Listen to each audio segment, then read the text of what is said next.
GS সেন্টারের পক্ষ থেকে সবাইকে স্বাগত জানিয়ে আজকে আমরা ভারতের নদ নদী সম্পর্কে আলোচনা করব। ভারতের নদ নদীকে দুটো ভাগে ভাগ করা হয়েছে, মালভূমি থেকে সৃষ্ট নদী বা উপদ্বীপীয় মালভূমি থেকে সৃষ্ট নদী এবং হিমালয় পর্বত থেকে সৃষ্ট নদী। উপদ্বীপীয় মালভূমি থেকে সৃষ্ট নদীকে দুটো ভাগে ভাগ করা হয়েছে, পশ্চিম বাহিনী নদী বা আরব সাগরে পতিত নদী, পূর্ব বাহিনী নদী অথবা বঙ্গোপসাগরে পতিত নদী, এই দুটো বিভাগ। আর হিমালয় পর্বত থেকে সৃষ্টি হয়েছে সিন্ধু, গঙ্গা এবং ব্রহ্মপুত্র। তাহলে এই নদী সম্পর্কে আমরা বিশদে এর আগে আলোচনা করেছি। তাহলে আজকে আমাদের যে বিষয়ে আলোচনা করব সেটা হচ্ছে মালভূমি বা উপদ্বীপীয় মালভূমি অঞ্চল থেকে সৃষ্ট নদী। আর এই উপদ্বীপীয় মালভূমি অঞ্চলের নদী হচ্ছে দুই প্রকার, পশ্চিম বাহিনী নদী সবরমতী, মাহি, নর্মদা, তাপ্তি, পেরিয়ার। পূর্ব বাহিনী নদী হচ্ছে মহানদী, গোদাবরী, কৃষ্ণা, কাবেরী এবং ভাইগাই। তাহলে আমরা প্রথমে ভারতের পশ্চিম বাহিনী যে নদীগুলো রয়েছে সেই নদীগুলো সম্পর্কে দেখব। ভারতের গুজরাট রাজ্যের কাছে নদী রয়েছে সবরমতী নদী। সবরমতী নদী আরাবল্লী পর্বত থেকে, আরাবল্লী, তাহলে সবরমতী নদী আরাবল্লী পর্বত থেকে উৎপত্তি লাভ করে গুজরাটের খাম্বাত উপসাগরে পতিত হয়েছে। খাম্বাত উপসাগরে পতিত হয়েছে, অর্থাৎ সবরমতী নদীর উৎপত্তিস্থল আরাবল্লী পর্বত এবং পতনস্থল হচ্ছে খাম্বাত উপসাগর। আর এই নদীটি রাজস্থান এবং গুজরাট রাজ্যের মধ্যে দিয়ে প্রবাহিত হয়েছে। মহাত্মা গান্ধী এই সবরমতী নদীর তীরেই তার সবরমতী আশ্রম গড়ে তুলেছিলেন। তাহলে তার সবরমতী আশ্রম কোন নদীর তীরে? সবরমতী নদীর তীরে। আর ভারতের এই সবরমতী নদীটি ভারতের মাঝ বরাবর যে 23.5 ডিগ্রি কর্কট ক্রান্তি রেখা গেছে সেই কর্কট ক্রান্তি রেখাটাকে স্পর্শ করেছে বা অতিক্রম করেছে।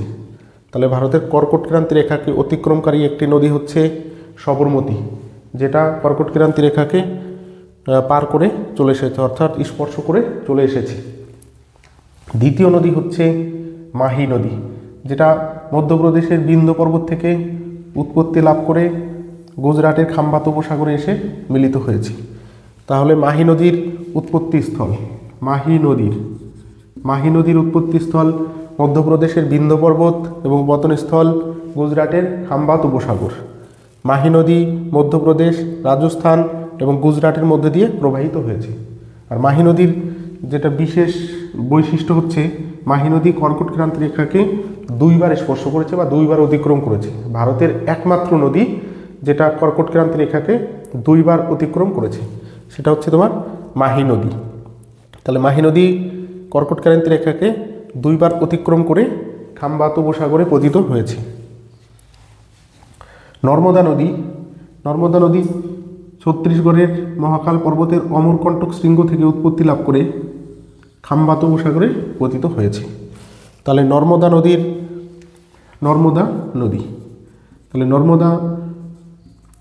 নদীর উৎপত্তিস্থল ছত্তিশগড় রাজ্যের মহাকাল পর্বতের অমরকণ্টক শৃঙ্গ এবং পতনস্থল হচ্ছে গুজরাটের খাম্বাত উপসাগর। এই নর্মদা নদীর উপরে রয়েছে বিন্ধ্য পর্বত এবং নিচে রয়েছে সাতপুরা পর্বত। তাহলে বিন্ধ্য এবং সাতপুরা দুটোই হচ্ছে স্তূপ পর্বত, আর দুটো স্তূপ পর্বতের মাঝে সবসময় গ্রস্ত উপত্যকা অবস্থান করে। আর সেই গ্রস্ত উপত্যকার মধ্যে দিয়ে প্রবাহিত হয়েছে নর্মদা নদী। আর গ্রস্ত উপত্যকার মধ্যে দিয়ে নর্মদা নদী প্রবাহিত হওয়ার জন্য এর গতিবেগ তীব্র, অর্থাৎ তীব্র গতিতে প্রবাহিত হয়। এই কারণে নর্মদা নদীর তীরে বড় কোনো বদ্বীপ গড়ে ওঠেনি। প্রাচীনকালে মনি ঋষিরা এই নদীর গতিবেগ এত তীব্র থাকার জন্য একে চঞ্চল বা রেবা নামেও ডাকত। তাহলে নর্মদা নদীর আরও দুটো নাম হচ্ছে চঞ্চল এবং রেবা, যেটা প্রাচীনকালের মনি ঋষিরা এই নামকরণ করেছিল। নর্মদা নদী হচ্ছে পশ্চিম বাহিনী নদীগুলোর মধ্যে দীর্ঘতম নদী। এর দৈর্ঘ্য হচ্ছে 1310 কিলোমিটার।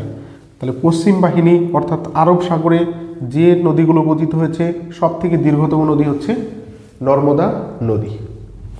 আর এই নর্মদা নদীর তীরে গুজরাটে তোমার স্ট্যাচু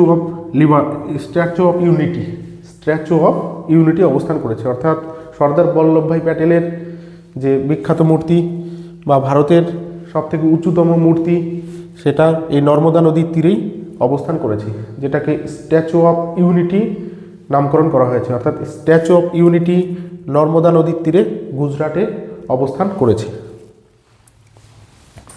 এ হচ্ছে তোমার নর্মদা নদী। নর্মদা নদীর নিচে রয়েছে তাপ্তি নদী। নর্মদা নদীর নিচে রয়েছে তাপ্তি নদী। আর তাপ্তি নদী মহাকাল পর্বতের মুলতাই শৃঙ্গ থেকে, মহাকাল পর্বতের মুলতাই শৃঙ্গ থেকে উৎপত্তি লাভ করে খাম্বাত উপসাগরে পতিত হয়েছে। অর্থাৎ তাপ্তি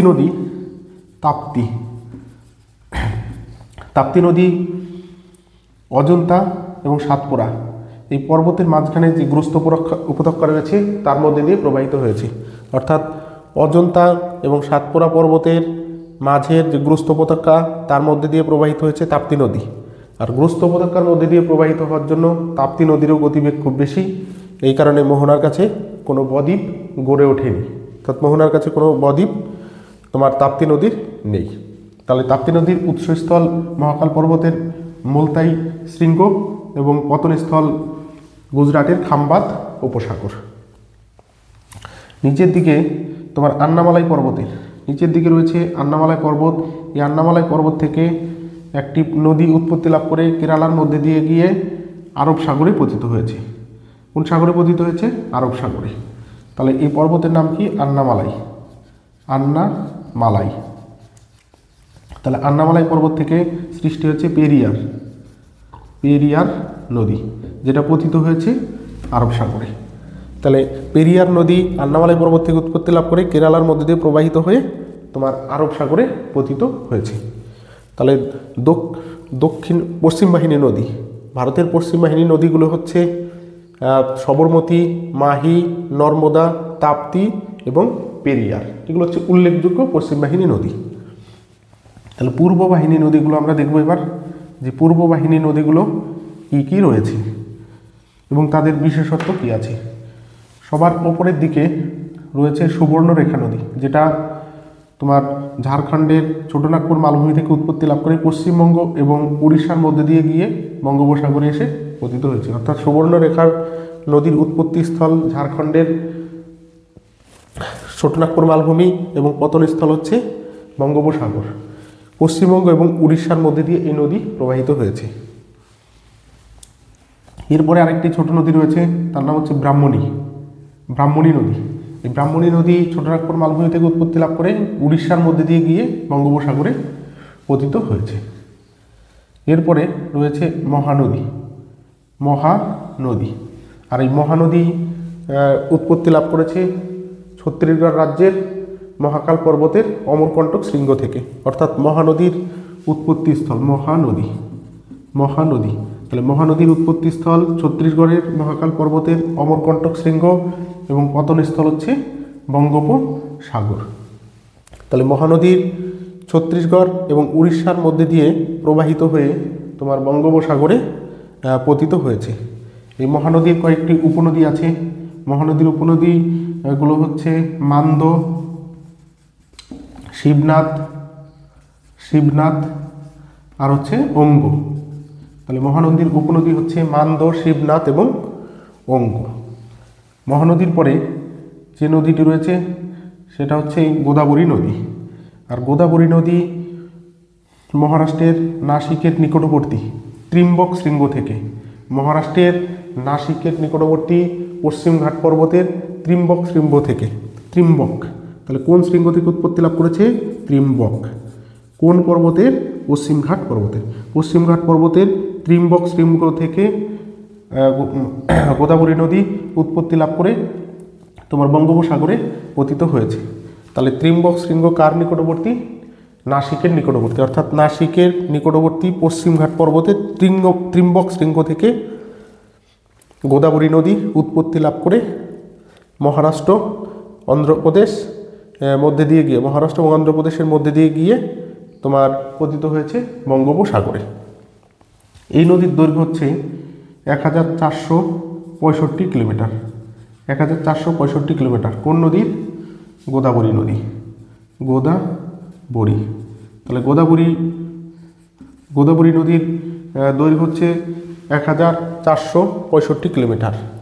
অর্থাৎ ভারতের দক্ষিণ দিকে যতগুলো নদী রয়েছে সমস্ত নদীগুলোর মধ্যে দীর্ঘতম নদী হচ্ছে গোদাবরী। আর এই দৈর্ঘ্যের কথা বিচার করে গঙ্গা নদীর সঙ্গে তুলনা করে গোদাবরী নদীকে বলা হয় দক্ষিণের গঙ্গা। দক্ষিণ ভারতের নয়, দক্ষিণের গঙ্গা। তাহলে দক্ষিণের গঙ্গা হচ্ছে গোদাবরী নদী, যেহেতু এর দৈর্ঘ্য অনেক বেশি এবং গঙ্গা নদীর সঙ্গে তুলনা করে এটাকে দক্ষিণের গঙ্গা হিসেবে উল্লেখ করা হয়েছে। এই গোদাবরী নদীর উল্লেখযোগ্য কয়েকটি উপনদী রয়েছে। গোদাবরী নদীর উল্লেখযোগ্য উপনদী রয়েছে, যেমন গোদাবরী নদীর বাম তীরে রয়েছে ওয়ার্ধা। গোদাবরী নদীর বাম তীরে কী রয়েছে? ওয়ার্ধা। ওয়ার্ধা ওয়ার্ধা উপনদী। এই ওয়ার্ধা নদীর তীরেই মহাত্মা গান্ধী তার ওয়ার্ধা আশ্রম, নাগপুরের নিকট ওয়ার্ধা আশ্রম তৈরি করেছিল। কোন নদীর তীরে? তোমার গোদাবরী নদীর উপনদী ওয়ার্ধার তীরে মহাত্মা গান্ধী তার ওয়ার্ধা আশ্রম তৈরি করেছিল। এই ওয়ার্ধা নদীর সঙ্গে আরেকটি উপনদী এসে মিলিত হয়েছে, তার নাম হচ্ছে পেনগঙ্গা। পেনগঙ্গা। তাহলে ওয়ার্ধা নদীর সঙ্গে কী নদী মিলিত হয়েছে? পেনগঙ্গা। এবং গোদাবরী নদীর সাথে একটা নদী মিলিত হয়েছে, তার নাম হচ্ছে ওয়েনগঙ্গা। ওয়েনগঙ্গা। ওয়েনগঙ্গা। তাহলে গোদাবরী নদীর বাম তীরের উপনদী হচ্ছে ওয়ার্ধা, পেনগঙ্গা এবং ওয়েনগঙ্গা। এবং গোদাবরী নদীর ডান তীরে একটি নদী মিলিত হয়েছে, যার নাম হচ্ছে মঞ্জিরা। মঞ্জিরা। তাহলে গোদাবরী নদীর ডান তীরের উপনদী হচ্ছে মঞ্জিরা। তাহলে আমরা দেখতে পাচ্ছি গোদাবরী নদীর প্রধান চারটে উপনদী: মঞ্জিরা, ওয়ার্ধা, পেনগঙ্গা এবং ওয়েনগঙ্গা।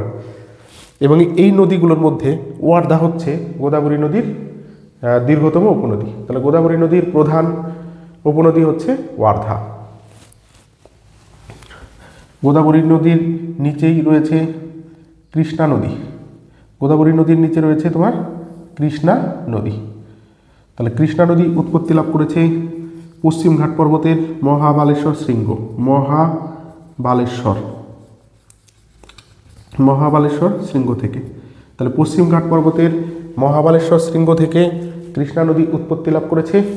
উৎপত্তি লাভ করে বঙ্গোপসাগরে এসে পতিত হয়েছে। অর্থাৎ কৃষ্ণা নদী মহারাষ্ট্র, কর্ণাটক এবং অন্ধ্রপ্রদেশের মধ্যে দিয়ে প্রবাহিত হয়ে বঙ্গোপসাগরে পতিত হয়েছে। তাহলে কৃষ্ণা নদীর উপনদীর নাম হচ্ছে তুঙ্গভদ্রা। তুঙ্গভদ্রা। তাহলে কৃষ্ণা নদীর ডান তীরের উপনদী হচ্ছে তুঙ্গভদ্রা নদী। ডান তীরের উপনদী হচ্ছে তুঙ্গভদ্রা নদী। আর বাম তীরে কয়েকটি উপনদী রয়েছে: ভীমা এবং মুসি। তাহলে কৃষ্ণা নদীর ডান তীরের উপনদী হচ্ছে তুঙ্গভদ্রা এবং বাম তীরের উপনদী হচ্ছে ভীমা এবং মুসি। এই তিনটে হচ্ছে কৃষ্ণা নদীর উল্লেখযোগ্য এবং প্রধান উপনদী। এর মধ্যে তুঙ্গভদ্রা হচ্ছে কৃষ্ণা নদীর প্রধান উপনদী। তাহলে কৃষ্ণা নদীর প্রধান উপনদী কী হবে? তুঙ্গভদ্রা। নিচের দিকে তোমার আরেকটি নদী উৎপত্তি লাভ করেছে পশ্চিম ঘাট পর্বত থেকে, তার নাম হচ্ছে কাবেরী নদী। কাবেরী নদী উৎপত্তি লাভ করেছে পশ্চিম ঘাট পর্বতের ব্রহ্মগিরি বা তালাকাবেরী শৃঙ্গ থেকে। তাহলে কাবেরী নদীর উৎপত্তি স্থল হচ্ছে পশ্চিম ঘাট পর্বতের ব্রহ্মগিরি বা তালাকাবেরী পর্বতশৃঙ্গ।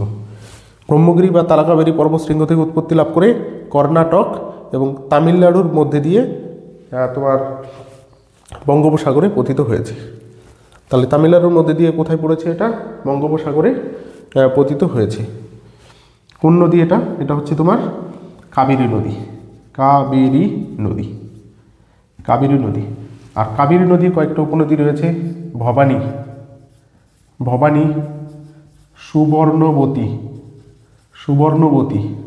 তাহলে ভবানী, সুবর্ণবতী আর হচ্ছে অর্কবতী। তাহলে কাবেরী নদীর উপনদী হচ্ছে ভবানী, সুবর্ণবতী এবং অর্কবতী। আর এই কাবেরী নদীর জলবন্টন নিয়ে কর্ণাটক এবং তামিলনাড়ুর মধ্যে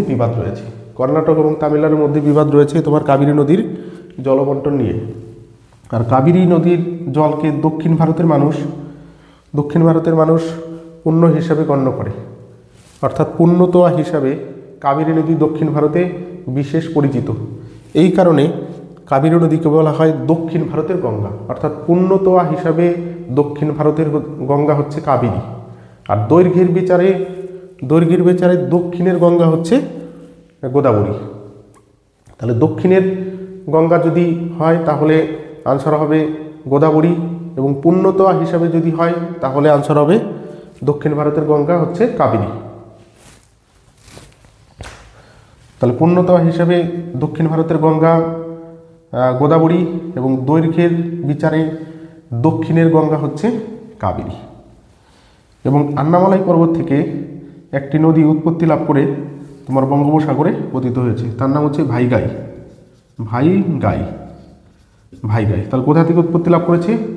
আন্নামালাই পর্বত থেকে উৎপত্তি লাভ করেছে, পড়েছে তোমার বঙ্গোপসাগরে ভাইগাই। আর এই ভাইগাই হচ্ছে ভারতের দক্ষিণতম নদী। তাহলে ভারতের দক্ষিণতম নদী হচ্ছে ভাইগাই, যেটা আন্নামালাই পর্বত থেকে উৎপত্তি লাভ করেছে এবং বঙ্গোপসাগরে পতিত হয়েছে। তাহলে আমরা এখানে পশ্চিম বাহিনী নদী এবং পূর্ব বাহিনী নদীগুলোর উপনদী, উৎপত্তিস্থল এবং পতনস্থল সম্পর্কে আমরা জেনেছি। তবে এইখান থেকে সব থেকে বেশি যে কোশ্চেনগুলো এসেছে যে কর্কটক্রান্তি রেখাকে দুইবার স্পর্শ করেছে কোন নদী, কর্কটক্রান্তি রেখাকে একবার স্পর্শ করেছে কোন নদী, মহানদীর উপনদী, কৃষ্ণা নদীর উপনদী, এগুলো হচ্ছে ইম্পর্টেন্ট কোশ্চেন। এই কোশ্চেনগুলো আগে, এবং দক্ষিণের গঙ্গা এবং দক্ষিণ ভারতের গঙ্গা কাকে বলা হয়, এই নদীগুলো বারংবার বিভিন্ন প্রতিযোগিতামূলক পরীক্ষায় এসেছে। তাহলে এইগুলো হচ্ছে সবথেকে গুরুত্বপূর্ণ কোশ্চেন। তাহলে আজকে আমাদের দক্ষিণ ভারতের নদ নদী সম্পর্কে আলোচনা সমাপ্ত করছি।